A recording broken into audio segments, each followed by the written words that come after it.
Pojok KRT. Sekarang kita lanjutkan lagi Pak diskusi kita tadi. Karena kita menghadirkan seorang pemilik media dari media online. Saya ingin bertanya bagaimana dari pihak Bawaslu sendiri, apakah telah merangkul dari bidang media online sendiri, karena yang kita tahu mungkin sekarang mereka lebih konsen terhadap media cetak, siaran televisi dan juga elektronik yang lainnya gitu Pak. Sebenarnya sama sekarang media online juga kan punya ada ikatannya yang IWO itu ya, ikatan wartawan online, dan termasuk Pimrednya juga, Pimred media online sudah ada organisasinya. Jadi mereka sebenarnya sudah otomatis diperlakukan sama gitu, baik oleh kita, termasuk kan Dewan Pers juga sudah ini ya, bahkan kode etiknya juga sudah ada kalau nggak salah. Jadi baik cetak, elektronik termasuk online juga semuanya sudah sama kita memperlakukan. Perbedaannya di sisi sebelah mana nih Pak? Apakah hanya misalkan karena online kan mereka chatnya iya, terus siaran secara audio visualnya iya. Nah yang membedakannya antara online dengan media yang lain untuk peraturan sendiri gitu Pak? Sekarang untuk peraturan untuk pers ya semuanya sama. Jadi kalau misalkan kalau siaran ya lebih ke tayangan siaran gitu ya. Untuk online ya tinggal itu. Tapi untuk perlakuan wartawannya sama, untuk proses pemberitaannya sama, kode etiknya juga, kode etik persnya sama, undang-undang persnya sama. Cuma mungkin yang menjadi pembeda di media online selalu terkait dengan media sosial itu aja gitu ya. Jadi tingkat sebaran media online bisa jadi lebih luas karena jangkauannya lebih luas gitu ya, termasuk sistem pertemanan media sosial yang selalu include dalam setiap media online juga, itu menjadi kelebihan mereka mungkin untuk saat ini. Dari media online sendiri Pak, bagaimana, apakah Bapak menerima penjualan secara khusus media online itu harus seperti ini dari pihak Bawaslu sendiri atau untuk regulasi kan memang tahapannya kan semacam itu. Regulasi itu disosialisasikan supaya tidak terjadi salah tafsir, maka itu dikomunikasikan kan dengan para pembuat regulasi itu sendiri, yang dalam konteks ini tentu media dengan Bawaslu, dengan Panwaslu itu ya. Nah, regulasi ini apa maksudnya kan di dalam pasal ini itu supaya tidak ada multitafsir. Jadi peraturan itu seringkali kan kalau multitafsir itu menjadi berbeda kan itu dalam pelaksanaan. Nah, jadi dalam konteks pemilu itu media online juga sama dengan media-media lainnya.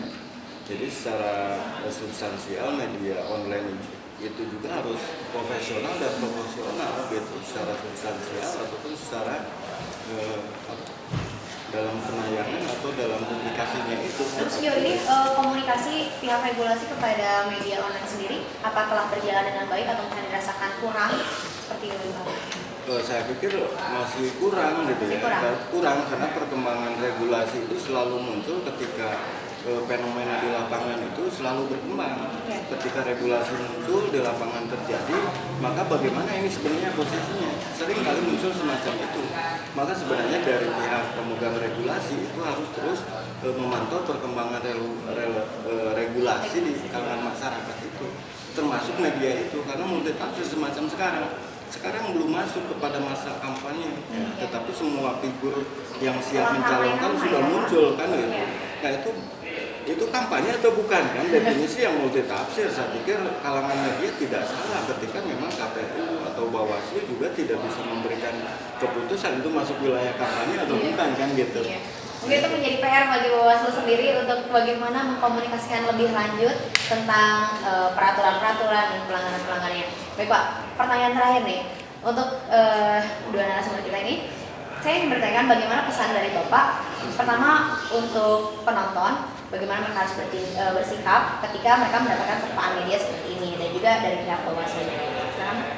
Ya, kalau saya memandang positif ke penonton, karena penonton itu tidak bodoh, penonton itu tidak kosong, dia itu sudah punya informasi gitu. Ketika dia terpaan media, itu bisa mengukuhkan keyakinannya, bisa menolak keyakinannya, ya, atau malah dia yang mengkritisi dari dua pihak itu.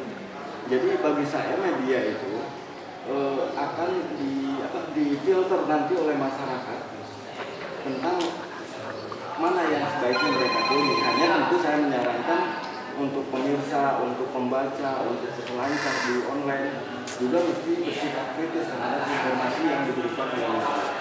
Sebab di sana bukan tanpa kepentingan, selalu ada kepentingan media itu. Ada kepentingan bisnis, ada kepentingan komersial, ada kepentingan ideal. Nah, yang harusnya kan kepentingan ideal, tetapi kepentingan lain ya untuk Bagi kepentingan sudah tercampur bahwa desa yang terkontaminasi dalam media. Bagaimana dari pihak Bawaslu? Jadi ini penyelenggara pemilu itu sudah bekerja sama dengan lembaga-lembaga terkait gitu ya. Yang pertama misalnya tentang siaran, lembaga siaran, KPU itu kerjasama dengan KPI. Maka setiap pemirsa yang dia menonton televisi atau mendengar radio yang kira-kira dianggap merugikan kontennya itu, atau dia merasa tidak nyaman dengan konten-konten yang berbau politis, berpihak dan macam-macam, laporkan ke KPI. Karena itu juga menjadi mitra. Kemudian secara umum sebenarnya masyarakat juga bisa melaporkan terkait dengan pelanggaran-pelanggaran kode etik di wartawan itu, terkait perilaku wartawan dan berita macam-macam dan media itu ke Dewan Pers. 2012 misalkan ada 86 pelanggaran etik yang divonis oleh Dewan Pers terkait dengan kode etik, pelanggaran kode etik yang dilakukan oleh wartawan dan media yang itu berdasar dari laporan masyarakat. Nah, jadi saya kira untuk masyarakat yang tadi yang sudah cerdas ini, mereka sebenarnya yang pertama bisa melakukan filter secara internal.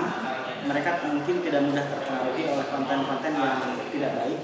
Yang kedua, diharapkan gitu ya, dalam konteks pemilu itu mereka bisa melakukan proses partisipasi dalam melihatkan konten media itu dengan melakukan laporan yang terkait dengan siaran, laporkan ke KPI, atau misalkan nanti terkait dengan politik laporkan ke Dewan Pers. Jadi saya kira nanti semua pihak bisa tercross check. Jadi media yang tadinya dia melakukan kontrol sosial juga, mereka juga dikontrol juga oleh masyarakat. Jadi masyarakat juga aktif mengontrol siaran dan konten dari media. Berarti masing-masing punya hak dan kewajiban ya Pak saling mengontrol agar pemilu 2014 ini bisa berjalan secara lancar. Baiklah pemirsa, demikian diskusi Pojok KAT sangat menarik dengan tema pers dan pemilu 2014. Kita harapkan dengan adanya diskusi ini pemirsa dan juga semua pihak yang terkait dengan pemilu 2014 bisa menjadi pemilih yang cerdas dan juga cermat. Demikian diskusi KAT, sampai jumpa episode mendatang. Wassalamualaikum warahmatullahi wabarakatuh.